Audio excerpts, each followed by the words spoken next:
So full disclosure, I am not a travel photographer. I'm not a wildlife photographer. I'm a photographer who travels. And in the last 4 years, you can see the list of some of the countries I've been to. Mostly in the last several years, I've been photographing in Asia. Prior to that, a lot in South America. I'm from Pittsburgh, Pennsylvania, a great city, but I've lived in New York for over 40 years. And mostly I photograph in New York, but I travel within New York to the outer boroughs a lot. I've done 10 books. My 10th book is coming out next month. And on Tuesday, next week, I'm doing a talk at Rizzoli, the beautiful bookstore. Maybe you could come by at 6 o'clock. And I have a new book out, my third book on Coney Island, and it's called Coney Island, 50 Years. Okay, so my not-so-secret secrets. Again, I'm a street photographer. I'm also a portrait photographer. The more personal your work, I think, the better. So try to shoot what interests you. The more meaningful the work, the better. So it's easy to photograph a lot of things, but I guess I think try to find in your life what you really care about and what you want to learn more about. I photograph to learn more about the world, and I photograph to learn more about myself. That combination seems to work for me. And I had a career in business. It was not satisfying. Photography satisfies me and teaches me and makes me happy, and that's why I do it. There's no way do I do it for the money. I don't look for assignments. I want to investigate and understand the world as much as I can, and I do that through the camera. I'm not going to go over each one of these. I would say the point, keep returning to the same place. If I did a book on Mexico. It came out in 2018. And I have some copies here, maybe to sign later. And I went to Mexico 14 times in 18 years, and I did this book. But I did it on my own, and I didn't have a book contract. I just was curious and interested in the country of Mexico, and I kept going there. And going back to the same places, and always expanding my trip to include one or two new places, but making sure I go back. Making sure that I think I lost did I lose yeah, help.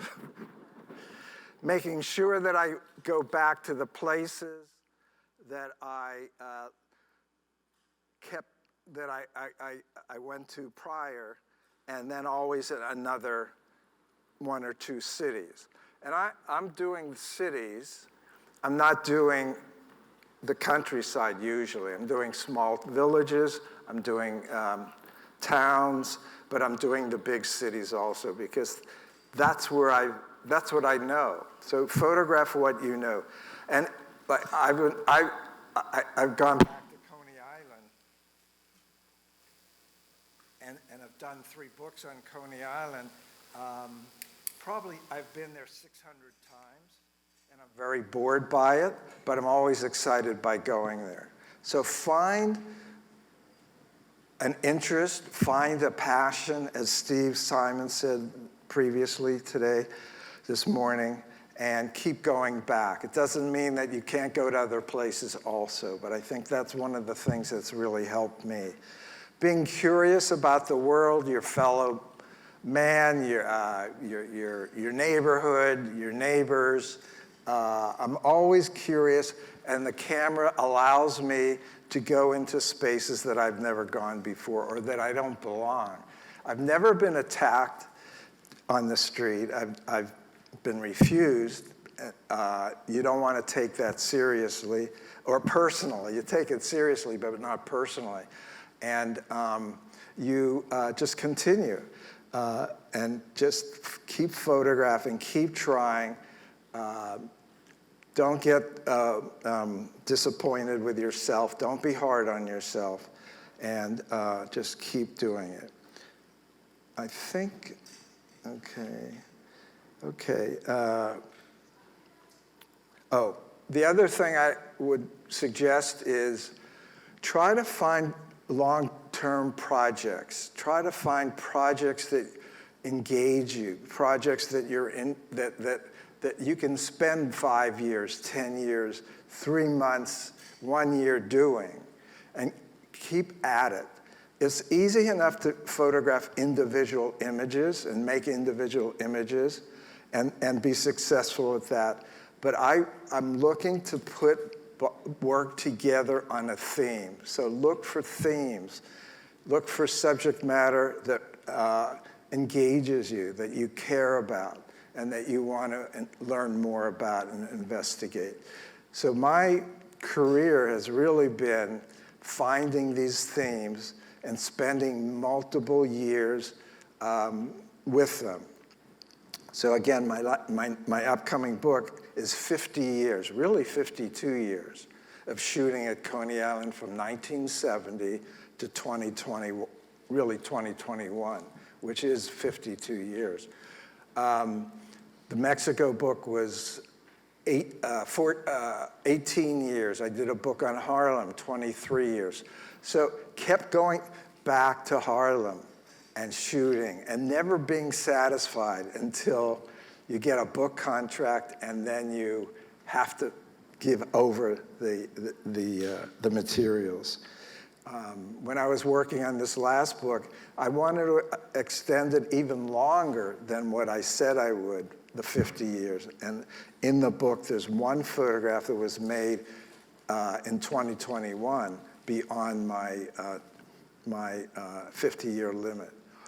I'm never satisfied. I always want to do more. So I'm going to show you 4 bodies of work. Given that this is about travel, I thought I would start with 10 images about flight. I'm always flying. I'm always with a camera, and I'm trying to sit by the window. I'm always sitting by a window seat in a vehicle, whether it's a car, train, bus, airplane. And I'm shooting out the windows. And I'm shooting at airports. I guess it's a little harder to do now. And this is with a Holga camera. Do we know Holga? It was an $8 camera. This is shot in late 80s, 1980s. Holga camera film. It's a 2¼ kind of plastic lens, plastic body. It's at f8, and it's an f8, and there's no focus, really. There's a mountain focus, and there's a individual focus. It's a lot of fun. And I would use it as a release from my street photography and my other kind of travels. So I did about 20 images. It leaks light. It severely vignettes, but I enjoyed working with it. Here I went through the tunnel onto the into the entrance of the plane and took a quick shot. Sometimes I shot when I probably wasn't supposed to. So I shot from the ground and went to some airports around the airport grounds, not on the tarmac, and photographed low-flying planes. So just about 8 or 10 of these. This is, I taught at RIT and Rochester Institute of Technology, and flew up to Rochester from LaGuardia. And this must be the Finger Lakes that we passed by. And this is a really old plane with the wings above the fuselage. Here's some light leaks. And the camera can be really sharp also at the same time. So this is pretty sharp. And then this is the image that I like the most. I like images on a diagonal. Compositionally, if we can photograph diagonally, not necessarily that the camera's diagonal, but that the subject is diagonal, it energizes the frame.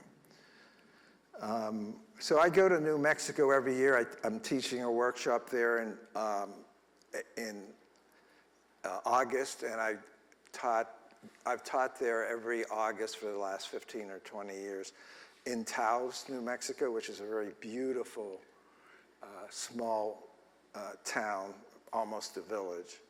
And before I started the workshop one year, and this is October, 1st of October, you fly into Albuquerque, and I stayed there for a day or two, photographing the International Hot Air Balloon Festival. This year it'll be the 50th year that they're doing it. So I wanted to show you I probably did 2,000 shots, and I did a little story on it. For myself, it's never been published. I never show it, really, but I thought it would be apropos for today. And so this is a vendor. It starts at 4 in the morning.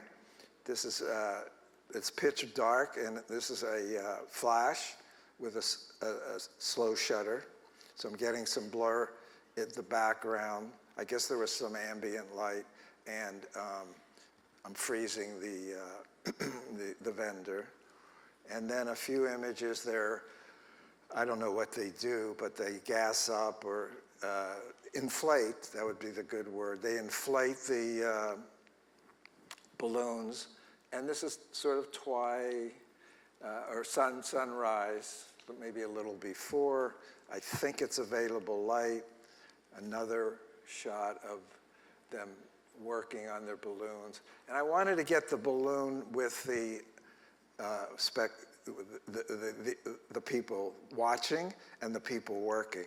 And here's an instance where they're working and they're just getting the balloon off. And then this final image is they're taking off. By, I'd say, 6 in the morning, the balloons are in the air. And this lasts for 7 days. I didn't stay that long, but I would have liked to, certainly. And I would really recommend it. It's a terrific shoot. And they have balloons of all shapes and I mean, you know, and animal balloons, and it's just amazing. And everyone likes being photographed and likes showing off their balloons. What I do in the street a lot is to go to events before the event occurs, a parade, a block party, a demonstration, and photograph maybe an hour to 2 hours before the event. People are waiting for the event to occur. They're kind of have to be there. They're in costume, perhaps. They're in uniform, and they're accessible. And I go to the beginning of the event. I go where they're forming, and I find that very useful. This slide is from a town called Chimayo. It's a sacred church. It's a church where people around Easter crawl to from 40, 50, maybe 100 miles away. And this is the front of it, and this is shot with a flash to illuminate the flowers. I don't think they're real flowers, by the way.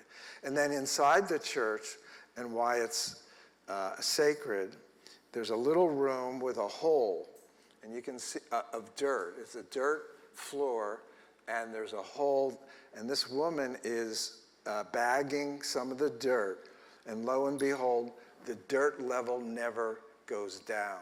The dirt level always maintains itself.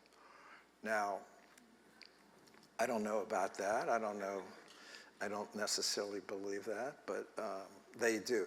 You're not supposed to shoot here. I took this image probably not looking through the lens, and it worked out. Notice the cross on the ledge by the window. So this is my one-legged van driver for my workshop. This is Roberto. He is from Spain. He's lived in New Mexico for almost all his life. New Mexico is really an interesting state.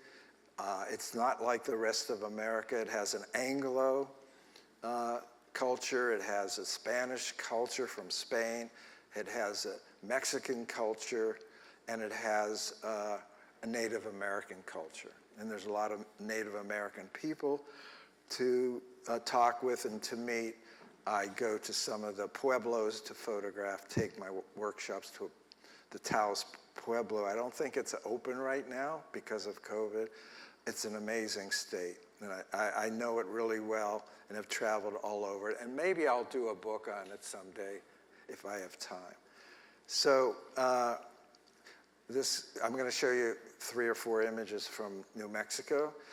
This is in a small town called Las Vegas, New Mexico, not Nevada, sorry. And it's a historical town, people very friendly, and there's a lot of teenagers roaming the streets, and I'm photographing them, and almost anyone who I can find. And I go up to people, I like to interact with them, I try not to do street photography in a candid way, but rather going up to individuals and noting something about them, going up with a compliment to disarm them. Oh, I like your tattoos, or I like your hat, or where did you get that sweater, or, and just find something about them or their environment as a lead-in. I might spend 2 minutes with them, I might spend 10 minutes, not much more, I don't think, because I want to move on. And I asked him to show me his tattoos. Somehow he told me he had tattoos, and I'm always interested in that. This next image is on the same street another year, and why I like this more than I would normally are the dogs. The dogs are like, I was in the shop, I photographed in the shop, I photographed the owner and the dogs, and then came out and saw these guys. And this was last year. One has a mask, one doesn't. And usually I'm straightforward with people. I'm not doing them from the side. I'm face to face, straight on, with a 21 millimeter lens or more. So my 21 millimeter is on my Leica. I shoot with a Canon 5D Mark II. It's an old camera. I like old cameras. And this is probably with a 16 millimeter lens. So you might ask, why is there not distortion? The less you tilt the camera down or up, the less the distortion. People standing are horizontal or vertical or up and down. I try to keep the camera up rather than tilted and parallel to the subject. I get flares sometimes on the edges. I'm not worried about that because I like distortion at times. If I want distortion, I can get it by pointing the camera up or down. And with today's lenses, the distortion is a lot less than the older lenses. This is in a pueblo, and I'm always interested in photographing silhouettes against a bright background. And so you'll see another image in India that I've done. And this is one of those. And if I can get them to be profile, so much the better. So I talked to this man. I think I mentioned his hat. Oh, it's a cowboy hat, or is it a cowboy hat? Oh, are you a cowboy? All that kind of stuff. I'll find silly things to say. And usually it works. Usually it works. Some people say no to being photographed, or they don't get offended. Most people will say, I'm not interested, or please don't photograph me. Where I get into trouble is when I'm candid, taking a photograph of a person, and then they see me. That's when they can cause a fuss. So I prefer, and I feel better going up to people. I feel a little sneaky photographing people candidly, unless it's a scene, you know. And so we have to find our way, and like Cartier-Bresson certainly is a master of the candid photograph. I can't be Cartier-Bresson. I can be me, And so let's find the way that we work best and practice that. This is the hacienda that we stay at, and I bring my class to. And this is October 5th, say, 6th, 7th, and it's snowing already, and it was beautiful. So I took some landscape photographs. We're a little off the beaten path in Taos. And this is this is the highest room at the hacienda. It's really a beautiful place. And this is an adobe church. This is supposedly the most photographed church in the world. It's in Rancho de Taos, about 2 miles south of Taos. And it's redone every year. It's resurfaced with adobe in April. I've never been there in April. And George O'Keeffe painted it so much. Ansel Adams, Paul Strand photographed it. It's a very famous church. I've only been in it a couple times because it's always closed. The reason I select this photograph is more the cloud than the church. I love the cloud, and it seems like to me someone from above is looking over the church, or maybe even drilling down into the church. I see the cloud formation as almost like a drill, and it wants to go into the cathedral of the church. This is a self-portrait on a hike in Ghost Ranch, near where George O'Keeffe lived and worked, and it's called the Chimney Rock Trail. And you can see that rock. It's a huge rock, vertical rock that we climb up to. It's about a 2-hour moderate hike. It's not that hard. So we hike and we photograph. I'm not sure how I photographed this. I'm saying that I did this photograph. Where's my hand? Where's my camera? I'm not sure. I think maybe I have to be hiding the camera with my body. So I like it. I like it a lot. And then, okay, yeah. And this is in a small Hispanic town, very, very small. The main feature is the church. It's Las Trupas, in the high road from between Taos and Santa Fe. And I got behind the cross, and luckily a child came by. Okay.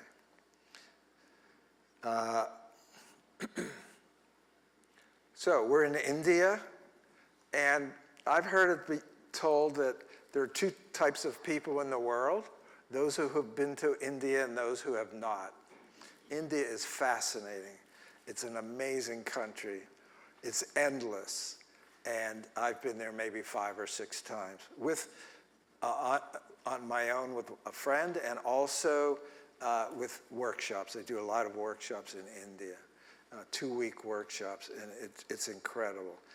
I'm shooting there more color than black and white. Usually in New York, I'm shooting black and white film 85% of the time, 90% of the time. When I'm traveling in New Mexico, when I'm traveling in India, I'm photographing digitally in color because the color is spectacular. Even though I don't know that much about color. I had a good lesson with the previous speaker here. So this is the Taj Mahal from across the river, a view that you'll never see unless you know about it, and we go there 5:30 in the morning. There's a park that you can walk in. The frost is on the ground. It's cold. Even we're there in February. I was there in 2020, in January, early February, before COVID. And I did this image. And then we go into the grounds. And I like this photograph because she's alone. She's within herself, it seems to me. She's posing for someone, and I'm right next to the photographer taking her picture. And this is an obvious place where people do photograph and pose with the background of the Taj Mahal. I just liked her serenity in a way and her calmness. And it's a chaotic place. This is in the province or the state of Kerala. It's a very southern state, very warm, and very educated state. 100% of the people in Kerala are educated, and it's a communist state. It's the only state in India that's run by the state government is a communist government. India is so diverse. It's like multiple countries, and it's fascinating. She's a vendor, and she just stood there, and I nodded. We don't speak the same language. 40% of the people speak English. This is more a street scene. His arms were up when I saw him. I got closer and then filled the frame with him and his surroundings. And this is an example of me getting close with a wide-angle lens. I like to get close and have a rapport. We talked, maybe different language. I spent several minutes with him. I did 20 photographs with him and his neighbor. This is a side of the road. We stopped maybe for food or gas. And I want to be close and yet get a context, get an environment. And that's why I use the wide-angle lens. And I really do, my long lens is a 35 millimeter lens. That's my telephoto lens, seriously. My normal lens is a 21. If you're further than 6 feet with a 21 millimeter lens, you're not going to get a good photograph. You're going to fail. I want that interaction. It makes me feel alive. It makes me feel I'm learning about the country I'm in. Or Bushwick, it could be Brooklyn. It could be my neighborhood, which I shot. For the last 2 years, I've shot in my neighborhood, and I have a book project on my neighborhood, the Upper West Side. I never shot there. With COVID, I wasn't traveling, I wasn't going downtown, I wasn't going to Brooklyn, I wasn't going to India. So I shot in my neighborhood, and I have 150 photographs that I really like. Will anything happen? Probably not, but we'll see. This is in Agra, and again, an example of a person in shadow and in front of a colorful background. I'm not interested in this kind of a photograph of seeing his face. Usually I want the face, but this was so compelling, and I saw it, and I knew to take it. And usually I'll underexpose a little bit to intensify the colors, and the colors are, India is all about color. This is in another city, Hyderabad. The school was, the door was open to the school room and the school classroom, and I went in and we photographed. We caused some disruption, but that's okay. I like this slide because it's not a great photograph, I don't think, but it tells a story. It tells about the culture, how cows are revered and sacred, and how these young boys are interacting with this cow or bull. They roam the streets. They push you aside, these animals. In the big cities, in Delhi, in Mumbai, there's no more cows because the traffic is so horrendous. But in moderate cities, this is probably Agra or maybe Jaipur, the cows have sway, and they're fascinating, but you want to get out of the way.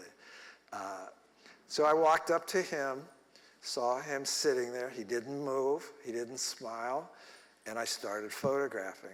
And maybe I did 5 or 6 images, frames, and I chose this. Why did I choose this? Well, because of the shadow or the silhouetted person down that alley. There was an alley behind him, and that made the photograph. This is in a very small village, 400, 500 people that we stay in. It has a hotel, and it's a good hotel, and I know the proprietor, This is called Chandalal. It's near Jaipur in Rajasthan, the state of Rajasthan. And this is what they do there. They make $1 a day. And so this is early in the morning, and we're up at 6 photographing. And they like having us there. The success rate, the success rate in India in photographing is like 99%. You rarely get refused. As a matter of fact, they're photographing you a lot too, because they're very curious people and they're curious about us, no question. This is at night, obviously, in a market, not a food market, a more jewelry market and goods market, and up close, available light, f2, and I know I'm throwing the background out of focus. I usually don't want my backgrounds out of focus because I want the background to speak about the individual and give us clues to who he or she is. But at night, without a flash. I had a flash, but I didn't use it on this image. And you can see the warm tones of the tungsten light. This is another example of that. I do think I used a flash here. I saw a light bulb. There's a lot of bare light bulbs in India, and I stooped down and photographed him shooting up so that the light would rim his hair and his head. This is a Hindu ceremony outdoors on the Ganges River in the most sacred city of India, Varanasi. Yeah, I was stumbling on Varanasi, and I've been there 4 or 5 times. It is amazing. If you go to India, you have to go to Varanasi, probably any time. And I forget what they call these ceremonies. It starts at 7 to 8 o'clock. It's monks, Hindu young monks with flames and fire and music, and it lasts for an hour, and you can get right up next to the stage and photograph them. I turned around, and he's one of the musicians supplying the music, and then behind him, obviously, is the audience, and they're rapt, and they're very attentive. Okay, I better keep going. This is in that small village, Chandalal. Again, at 6, 7 in the morning. There's a cow, and this kid probably is going to work, and I'm using natural light. I'll often shoot with flash during the day with my digital camera, with the Canon, and I have a Canon speed light. But here I chose not to fill in on his face because I just like the darkness on his face and the contrast of the early morning light. And then this is a young family. I think he's a brother. I can't imagine that he's a father and they're all brothers and sisters in a market, I think in Hyderabad. And the final image in India I'm going to show you is this. This is in Fort Cochin, again, south in Kerala. And he works in a laundry. And it's an open air laundry. He's doing shirts and laundry by hand in a wash tub behind him. And he had a moment where he was standing, and I asked if he would pose for me by gesturing. So gesturing goes a long way, right? Okay. This is available light, and it worked out well. Okay, I'm going to show you the last project and the only book that I'm showing you in this body of work is Mexico. And I did this book. I shot Mexico 1993 to 2010, and the book came out in 2018. It's called Mexico Between Life and Death. And I knew what I was aiming for in Mexico, and that's not always usual. It usually takes me a couple years to go to a country to understand it well enough to start really making good photographs. But immediately I knew what I wanted to do, and that was instances of life and instances of death and how they treat death and the old people and how they revere their family and their ancestors. So look at this photograph. On his shirt is a skeleton. So I'm looking for that. This man was walking toward me on the street. It's full of flowers. It's a flower market, and he is burdened by these amazing, well, not amazing, they're probably not real heavy bundles, but they're heavy. And I saw him stooped over, and I saw him as a metaphor for living a difficult life. And he stopped for me and let me photograph him. This is at a dance, outdoor dance in Mexico City, and I wanted the center to be open, to be clear. We're so concentric. I wanted the center to be open and put the women on the sides and showing them and not the men. This is about their light. Wow. This is in a town called Guanajuato.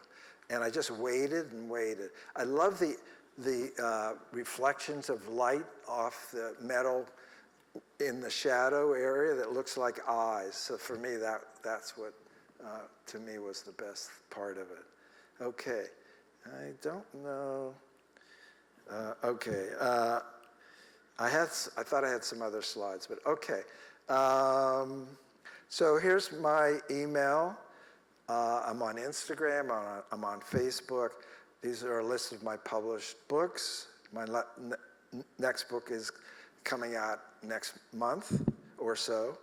And I teach a lot of classes at ICP and at the Los Angeles Center of Photography. So I guess that's the wrap up. Yeah. Okay. Thank you.